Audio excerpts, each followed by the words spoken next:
সেই সম্প্রসারণ দেখতে পাচ্ছেন সোজাসুজি বেলুড় মঠের দুর্গাপূজার মণ্ডপ থেকে।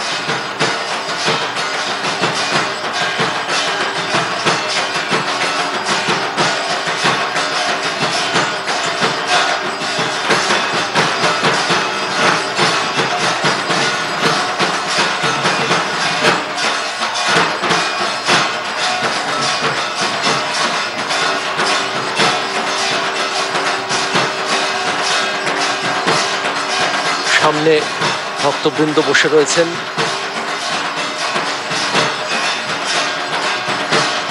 মহিলা ভক্তবৃন্দ, সন্ন্যাসিনী, ব্রহ্মচারিণীরা যারা সারদা মঠ থেকে এসেছেন।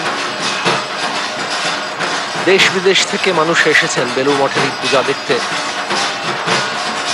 বিদেশ থেকে আগত এক মহিলা ভক্তকেও দেখা যাচ্ছে। মণ্ডপে দেবী দুর্গার দুই পাশে শ্রীরামকৃষ্ণ ও মা শারদার দুটি ছবি রাখা রয়েছে। তিনজন আরাত্রি করতে করতে শ্রীরামকৃষ্ণ মা শারদাকেও দীপ দেখান। এরপর তারা বাঁদিকে ঘুরে গিয়ে মূল মন্দিরের দিকে শ্রীরামকৃষ্ণকে উদ্দেশ্য করে দীপ দেখালেন।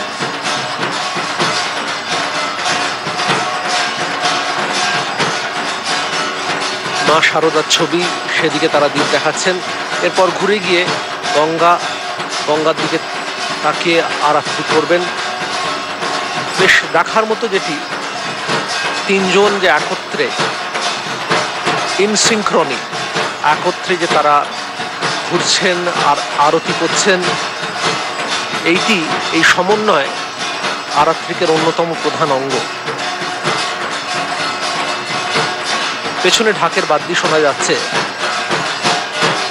দেবী দুর্গার যে ভাঁড়ার ঘর, সেখানে কাঁসর, ঘণ্টা প্রভৃতি বাজছে। স্বেচ্ছাসেবক ব্রহ্মচারী সাধুরা বাজিয়ে চলেছেন।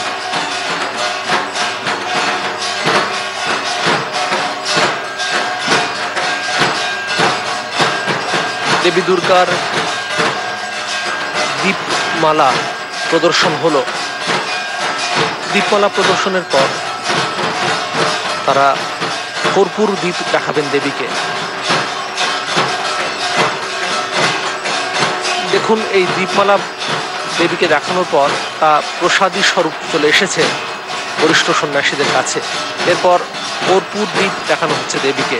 এখানেও যথারীতি তিনজন পূজারী ও দুই সন্ন্যাসী একত্রে দেবীকে দীপমালা দেখাচ্ছেন। আরতি কিভাবে করা হবে তা বলা হয়েছে, ডান হাতে কর্পূর দীপ, বাঁ হাতে ঘণ্টার ধ্বনি, স্তোত্র পাঠ করতে করতে মনে মনে দেবীর শ্রীচরণে 4 বার, নাভির দেশে 2 বার, মুখমণ্ডলে 3 বার ও সর্বাঙ্গে 7 বার এইভাবে তারা ঘোরাবেন। আবার এই ঘোরানো যেন পরস্পরের সঙ্গে সমন্বয় যুক্ত হয়।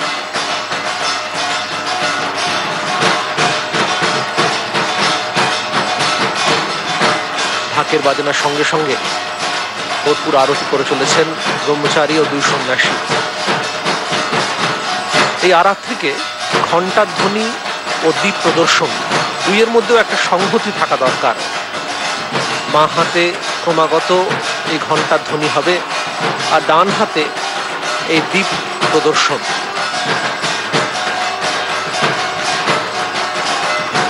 একদম প্রথমে দীপমালা দেখানো হয়েছে, তারপরে এই কর্পূর আরতি। এই বিভিন্ন পুজোর উপচারগুলো ক্ষিতি অব তেজ মরুদ্গম, এই পঞ্চভূতের যেন সংকেত। এখন কর্পূর দীপ দেখতে পাচ্ছেন। এরপর জলপূর্ণ শঙ্খ দিয়ে আরাত্রি করা হবে।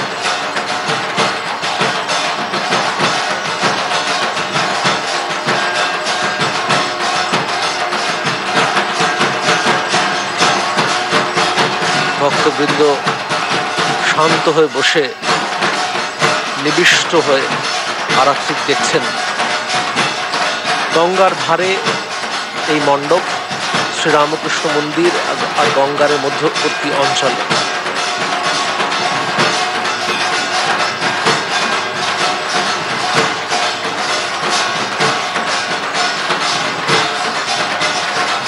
সপরিবারে দেবী দুর্গা তিনি অবস্থান করছেন।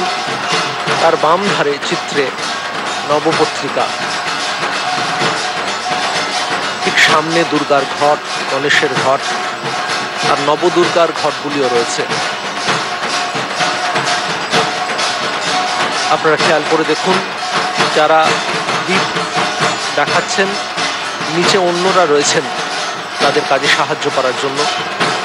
সন্ন্যাসীরা, ব্রহ্মচারীরা বসে রয়েছেন যাতে পূজার কাজে দেরি না হয়, একটির পর একটি উপচারে তাড়াতাড়ি তারা আরাধনা করার সময় চলে যেতে পারেন, সেইটি সাহায্য করার জন্য আরও মানুষের কাছাকাছি রয়েছে। মহানবমীর সন্ধ্যারতি আপনারা দেখতে পাচ্ছেন বেলুড় মঠের প্রাঙ্গণ থেকে। মহানবমীর সন্ধ্যারতি ঢাকের বাদ্যির সঙ্গে সঙ্গে দেখানো হচ্ছে মা দুর্গাকে, শ্রীরামকৃষ্ণ, মা শারদাকেও দেখানো হচ্ছে। তারপরে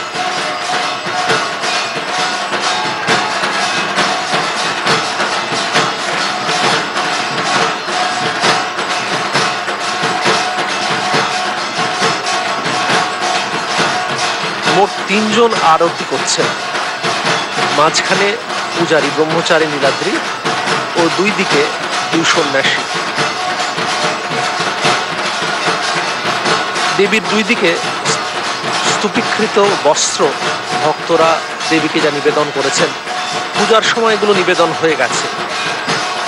দেবীর গলায় লম্বমান মালা, বিভিন্ন মালা পূজার সময় নিবেদন করা হয়েছে। এখন দেবীকে মা লক্ষ্মী, মা সরস্বতী, তার পরিবারবর্গকে এই মালা দিয়ে সজ্জিত করা হয়েছে।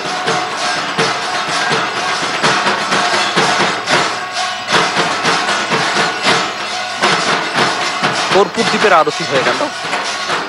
পূজারীরা এটি নামিয়ে রাখছেন। তারা দ্রব্য শোধন করবেন প্রত্যেকটি উপচার নিবেদনের আগে। এরপর তারা জলপূর্ণ শঙ্খ দিয়ে আরতি করবেন। দেখতে পাচ্ছেন এই কর্পূর দ্বীপ দেবীকে নিবেদনের পর নিচে নিয়ে আসা হয়েছে। এই প্রসাদী দ্বীপের উষ্ণ ভাব আশীর্বাদ স্বরূপ সন্ন্যাসী ব্রহ্মচারীরা গ্রহণ করছেন।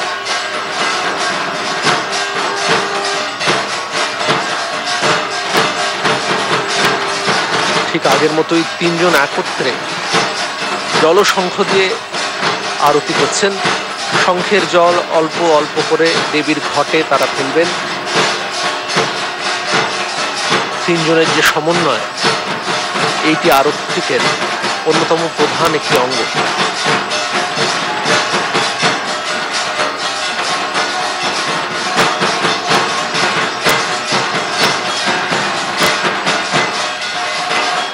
দেবীর পাশে বড় পাখা নিয়ে তাকে ব্যজন করছেন ব্রহ্মচারীরা। নিচে ধোঁয়া, দেবীর ধূপ গুগ্গুল দিয়ে দেবীকে সন্ধ্যারতির সঙ্গে সঙ্গে সুগন্ধি দিয়ে তাকে অর্চনা করছেন। ধোঁয়ায় ভরে যাচ্ছে এই পূজার মণ্ডপ, এক পবিত্র পরিবেশের সৃষ্টি হচ্ছে।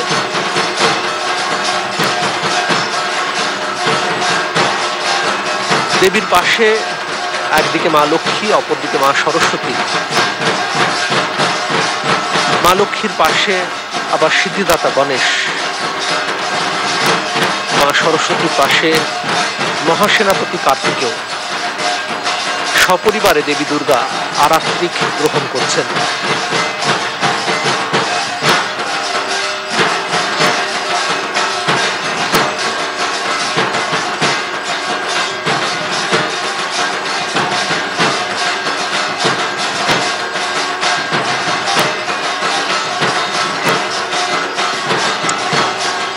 মণ্ডপের মধ্যে বসে রয়েছেন সমবেত ভক্তবৃন্দ, অনেকে দাঁড়িয়েও রয়েছেন। কাছ থেকে তারা স্পষ্ট করে আরাত্রিক দেখতে পান। দূরদর্শনের পর্দাতে আপনারাও সে আরাত্রিক দেখতে পাচ্ছেন।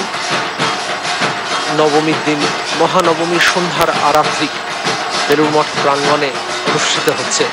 এখন জলশঙ্খ দিয়ে দেবীকে একত্রে তিনজন আরতি করছেন।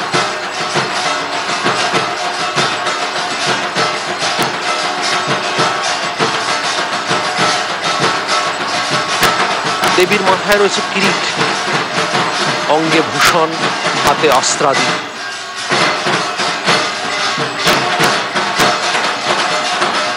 সন্ন্যাসী ব্রহ্মচারী তারাও বসে রয়েছেন, আরাত্রিক দেখছেন। বর্ষিয়ান সন্ন্যাসীরাও রয়েছেন, কেউ বা মেঝেতে বসে, কেউ চেয়ারে। দূরে দেখা যাচ্ছে শ্রীরামকৃষ্ণ মন্দির, সেখানকার সিঁড়িতেও বসে রয়েছেন দর্শকবৃন্দ।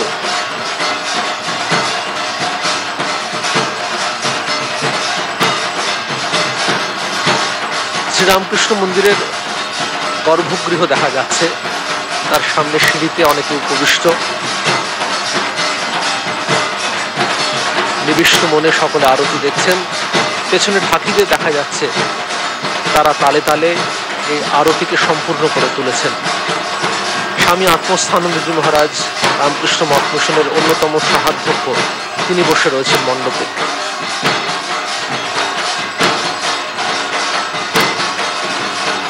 দেবী দুর্গার নাকে অলঙ্কার, মাথায় কিরিট, হাতে অস্ত্রাদি। দেবী ত্রিনয়না, তার তৃতীয় নয়ন দিয়ে তিনি ইচ্ছা মাত্রে মহিষাসুরকে দগ্ধ করতে পারতেন, কিন্তু তা তিনি করেননি। সম্মুখ সমরে অসুর নিধন করেছেন। সেই অসুর নিধনেরই, সেই অশুভ শক্তির পরাজয় ও শুভ শক্তির জাগরণ, তার সূচনা করার জন্যই এই দুর্গ মহোৎসব। জলশঙ্খ দিয়ে আরতি হচ্ছে। দেবী দুর্গাকে জলশঙ্খ প্রদর্শনের পর সবাই বাম দিকে ঘুরে শ্রীরামকৃষ্ণকে প্রদর্শন করছেন জলশঙ্খ। জলশঙ্খ থেকে একটু একটু জল ঘটে ফেলার রেওয়াজ।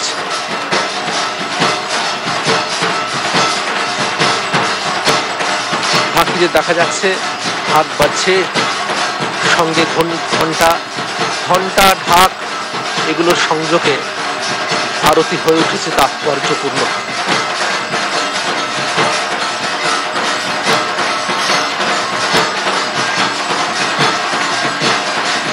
দেখতে পাচ্ছেন তিনজন একত্রে আরতি করে চলেছেন। তার সঙ্গে সঙ্গে দুপাশে ব্রহ্মচারীরা পাখা দিয়ে হাওয়া করছেন।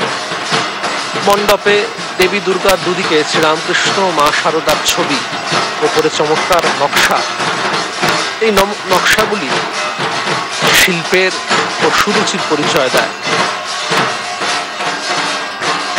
জলপূর্ণ শঙ্খের পর বস্ত্র, দেবীকে জল নিবেদন করে এরপর বস্ত্র দিয়ে, কেন তাকে সেই জলে দ্বারা তিনি যে সিক্ত হয়েছিলেন, এবার বস্ত্র দিয়ে নিজেকে তিনি শুকনো করে নেবেন।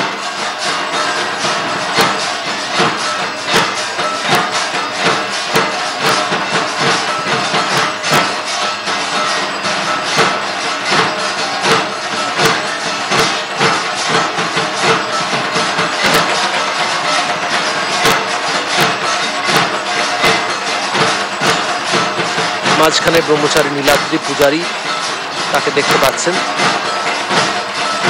তিনজনের প্রত্যেকের হাতে ঘণ্টা, হাতে বস্ত্র, তারা একযোগে আরতি করে চলেছেন।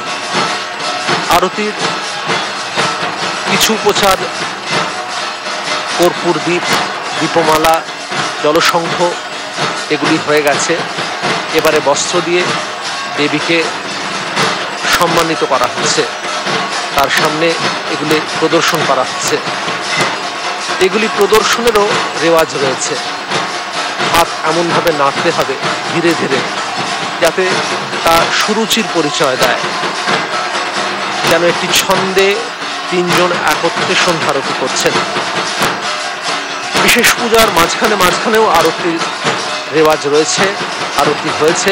সন্ধ্যা আরতিতে কিন্তু রামকৃষ্ণ মিশনের দুর্গাপূজার সময় তিনজন একত্রে আরতি করে থাকেন। সেই জন্যই আরতি হয় চমৎকার। তিনজনের এই সমন্বয়পূর্ণ দ্রব্য প্রদর্শন, তা হয় সুরুচিমণ্ডিত।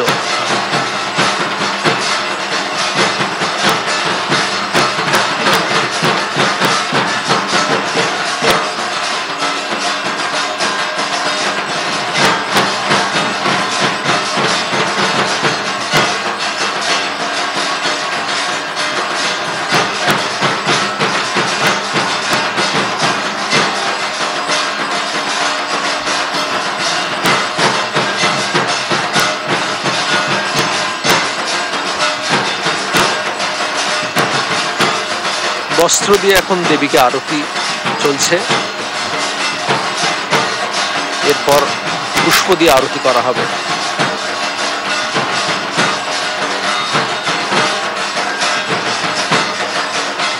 দেবীর প্রতিমার সামনে দেবীর ঘট রয়েছে, তার সামনে প্রত্যেকের ছোট ছোট আসন, সেই আসনের সামনে কোষাকুষি রাখা রয়েছে। সেই কোষাকুষির জল দিয়ে দ্রব্যগুলো তারা শুদ্ধ করে নিচ্ছেন, তারপর আরতির সময় দেবীকে দেখাচ্ছেন।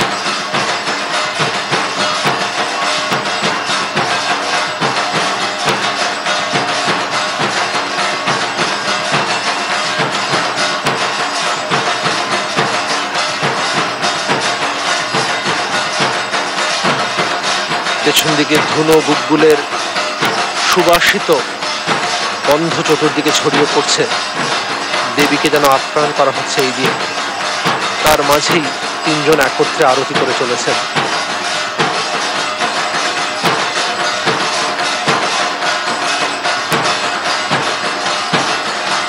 সমবেত ভক্তবৃন্দ মণ্ডপের সামনে দাঁড়িয়ে রয়েছেন, অনেকে বসে রয়েছেন, তারা এক কোণে এই আরতি দেখছেন।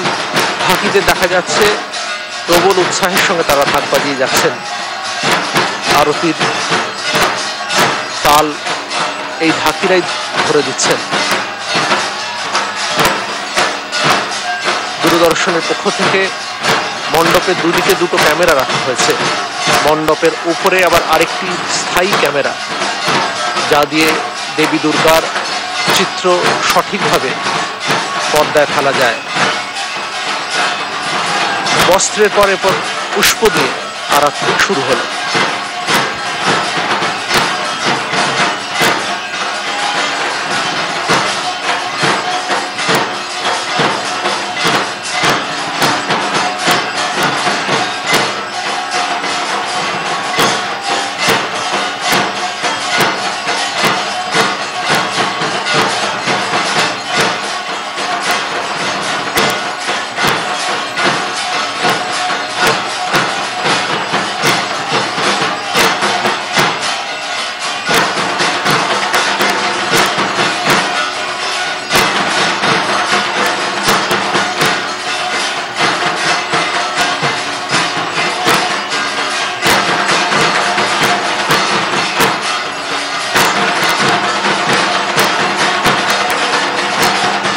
দুর্গাপূজার ক্রমগুলো আরেকবার ফিরে দেখলে এই দাঁড়ায় ষষ্ঠীর দিন হয়েছে বোধন, দেবীর অকাল বোধন হয়েছে।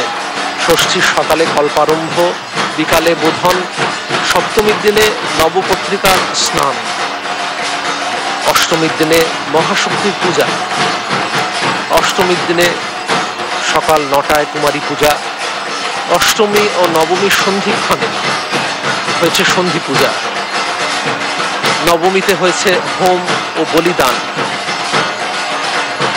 দেবী পূজার সময় বলিদান করা বিধ, বেলুড় মঠে পশু বলিদান হয় না, তার জায়গায় কুমড়ো অথবা ইক্ষুদণ্ড এগুলি বলিদান করা হয়।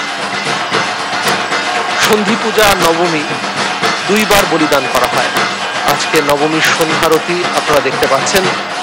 এইভাবে সন্ধ্যারতি সপ্তমী, অষ্টমী, নবমী 3 দিন হয়। সন্ধ্যারতি বিভিন্ন দ্রব্য দিয়ে দেবীর কাছে শ্রদ্ধা প্রদর্শন। এখন পুষ্প দিয়ে পূজারী ও 2 সন্ন্যাসী একত্রে 3 যোগে তারা দেবীর কাছে আরতি করছেন। দেখুন প্রত্যেকের সামনে ছোট আসন, তার সামনে কোষাকুষি, পাশে প্রত্যেকের সামনে নিবেদনের দ্রব্যগুলো সাজানো রয়েছে, এক এক করে তারা নিবেদন করছেন। তারা ফুল একবার দেবীর ঘটের দিকে, একবার দেবীর মূর্তির দিকে, একবার শ্রীরামকৃষ্ণের ছবি পাশে রয়েছে সেই দিকে, শ্রী শ্রী মা শারদার ছবি রয়েছে সেই দিকে তারা দেখাচ্ছেন। কখনো বা ঘুরে গিয়ে বাঁদিকে শ্রীরামকৃষ্ণ মন্দিরের দিকে তারা ফুল দেখাবেন, কখনো আবার ঘুরে গিয়ে ডান দিকে গঙ্গার দিকে এই ফুল দিয়ে আরতি করবেন। আরাত্রিকের পশ্চাৎপট তৈরি হচ্ছে ঢাকের বাদ্যের সঙ্গে সঙ্গে। 1938 সালে শ্রীরামকৃষ্ণের এই মন্দিরের কাজ শেষ হয়। এই মন্দিরেই দীর্ঘকাল দুর্গাপূজা অনুষ্ঠিত হয়েছে। তবে স্থান সংকুলান না হওয়ার জন্য 2001 সাল থেকে পূজা এই মন্দির প্রাঙ্গণ থেকে বাইরে বেরিয়ে মণ্ডপে অনুষ্ঠিত হতে শুরু করেছে। দেখুন, পূজারী ও তার সহযোগী দুই সন্ন্যাসী শ্রীরামকৃষ্ণকে ফুল দেখালেন, আবার তারা ঘুরে গিয়ে দেবী মূর্তির দিকে ফুল দেখাচ্ছেন।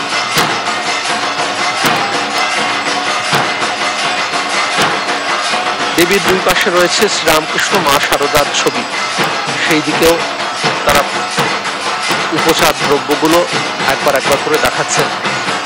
দেবীর দুই দিকে দেবীকে নিবেদিত বস্ত্র একত্র করা রয়েছে, তার সামনে শোলার কাজ, মণ্ডপ সুন্দর করে সাজানো হয়েছে, কারুকার্য, শোলার কাজ। উপর দিকে তাকালে দেখা যায় সিংহ দেখা যাচ্ছে, দেবীর বাহন সিংহ, তাকে আঁকা হয়েছে। পুষ্পের পর দেখা যাচ্ছে পুষ্প যারা আরতি করছেন তারা নিবেদন করলেন গিয়ে দেবীর মূর্তির পায়েতে। মাহাতের ঘণ্টা ধ্বনি কিন্তু সমানে চলেছে। এই ঘণ্টা ধ্বনি করতে করতে তারা আবার নিজের আসনে ফিরে আসছেন। ফিরে এসে পরের যে দ্রব্য দেবীকে দেখানো হবে সেই চামর নেওয়ার জন্য প্রস্তুতি নিচ্ছেন। দেবীর মণ্ডপের ঠিক পাশে শ্রীরামকৃষ্ণের মন্দির, সেখানে শ্রীরামকৃষ্ণের মর্মর মূর্তি রয়েছে। তিনিও যেন ভক্তবৃন্দের সঙ্গে বসে একত্রে দেবীর এই আরতি দেখছেন। আপনারা দেখতে পাচ্ছেন সামনে তিনজন পূজারী ও দুই সন্ন্যাসী একত্রে চামর দোলাতে শুরু করেছেন। চামর আকাশ তত্ত্বের প্রতীক, যে সুবিস্তৃত স্পেস বা আকাশ যার মধ্যে আমরা সকলে রয়েছি, যা পঞ্চতত্ত্বের একটি, সেইটি দেবীর কাছে উপচার স্বরূপ নিবেদন করা হচ্ছে। এই চামরের ব্যজন সে আকাশ তত্ত্বেরই প্রতীক। ঢাকের তাল ধীরে ধীরে দ্রুত হতে শুরু করেছে। আরতি যে শেষ পর্যায়ে এসে গেছে সেইটি সূচনা করছে এই দ্রুত বাদ্য।